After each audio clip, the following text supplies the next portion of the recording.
creativity, like in art, gets separated from just creativity, period. And I think they are kind of somewhat similar.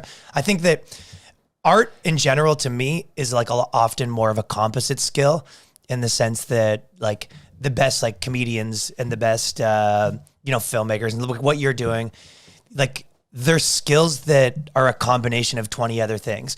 Like, you know what I mean? You're like kind of a likable guy. You have a good energy, but you have like a good work ethic. You understand how to build a team. Like you understand how to kind of run a team. Like you have like a vision for the future, but you're like kind of fearless, but also not like an idiot. Like, I don't know. I think it's like a composite of the right type of person that's good at that.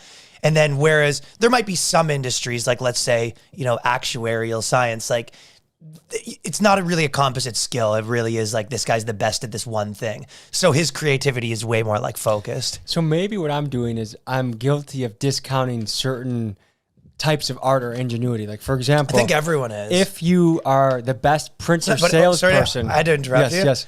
It's not, in my theory wasn't that those are getting discounted. It's more that like this one's getting on a pedestal. Yeah. Yes.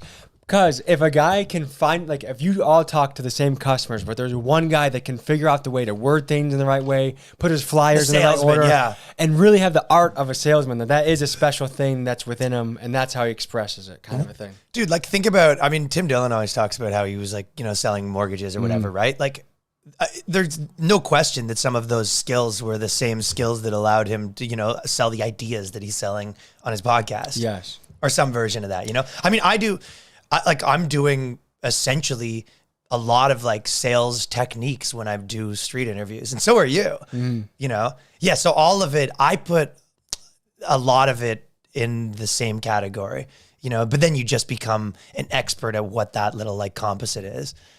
So to go back to does everyone have some spark of creativity? I think it's not binary. It's like, of course, everyone has some creativity. Like it's a spectrum, a continuum where it's some more than others, but we all of course, have a little bit. Yeah. Okay, what's funny that I think Kurt Metzger said this when we were talking, but he was like, people like to say that everything that is actually a spectrum isn't a spectrum, and everything that isn't a spectrum is. Let me boil that down first. Like, okay, here's an example of what isn't, like, political stuff, right? Mm-hmm. Like, are you left or right? Like, really, you're probably somewhere in there, right? Yeah. Like, that's an actual spectrum. And for that, they're like, no, you're this left or this. Right. So it's like all the things that are actually spectrums, they call them. Just like gender. Yeah, well, gender, like, the truth is, that one, say it's a spectrum, like, what they mean is masculinity is a spectrum. Yes. And that is a spectrum. Of course. Yeah.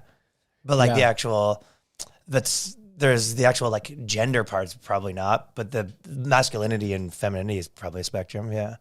Most things probably are a spectrum. So my only idea of what it's like to be a kid in Canada is Gavin McInnes's book, where he talks about when he was a child. How to Be in Public? Yes. I love that book. Yeah, that was a cool That's book. one of the funniest books I've ever read in my life. That's a perfect example of a guy that when you're talking about like advertising, right? Like he's a marketer to his core. Yeah, and that was a guy that was like an entertainer guy, but like transferred that into like running an ad agency or whatever. Mm-hmm. It's kind of cool. So I know he was like in the punk rock scene. They were fighting Nazis and shit. What was it like growing up as a kid in Canada? We were the Nazis fighting Gavin McInnes. I grew up in the suburbs right outside of Toronto, but the way that Americans think of suburbs is a little different than what suburbs are in Canada. You were out in the bush? No, it's not that. It's like suburbs in America, people describe, maybe in like around LA, it sort of describes more accurately. Mm-hmm. In California, I think it kind of makes sense what those suburbs are. But in America, like in New York, when people think of like suburbs of where I'm right now, they think of like richer, like like in Toronto, the richer people kind of live in Toronto.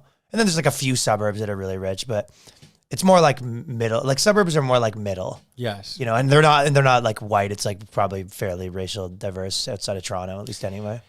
What kind of box would you put yourself in as a kid? Like I was like a classic, like getting kicked out of malls, skateboarding, forming a band. Were you a punkish kid, like always getting in trouble?